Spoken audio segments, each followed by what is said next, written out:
Hello বন্ধুরা, শুভ বৃহস্পতিবার। আজ গুরু পূর্ণিমা। সবার গুরু হরে নিনি শ্রী শ্রী রামকৃষ্ণদেব। আমার গুরু মহারাজের নাম স্বামী ঘনানন্দজি মহারাজ। আমি জয়রামবাটি রামকৃষ্ণ মিশন সারদা মন্দির থেকে দীক্ষা নিয়েছিলাম খুব ছোট্টবেলায়। তখন আমি অনেক ছোট।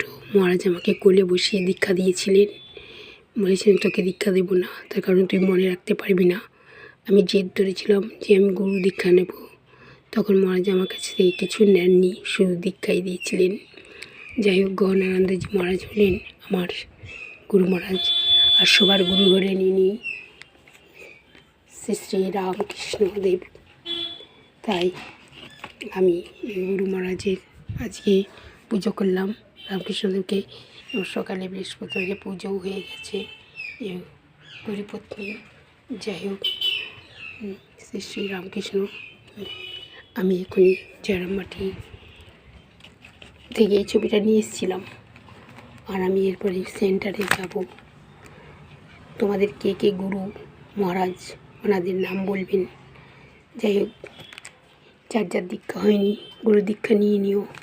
গুরু সবার উপর, গুরু সব রক্ষা করেন। জয় গুরু মহারাজ জি কি জয়। আমি রামকৃষ্ণ মিশনের ছাত্রী। আমি মহারাজকে একদিন জিজ্ঞাসা করেছিলাম, মহারাজ যে যখন আরতি হয় সবার শেষে বলেন জয় গুরু মহারাজের জয়, তখন আপনারা কোন গুরু মহারাজকে বলেন? বলেন সবার গুরু হলেন শ্রী শ্রী রামকৃষ্ণদেব। তখন থেকে জানলাম সবার গুরু ইনি। জয় গুরু মহারাজের জয়। সবার মঙ্গল হোক, আমরা এটাই চাই।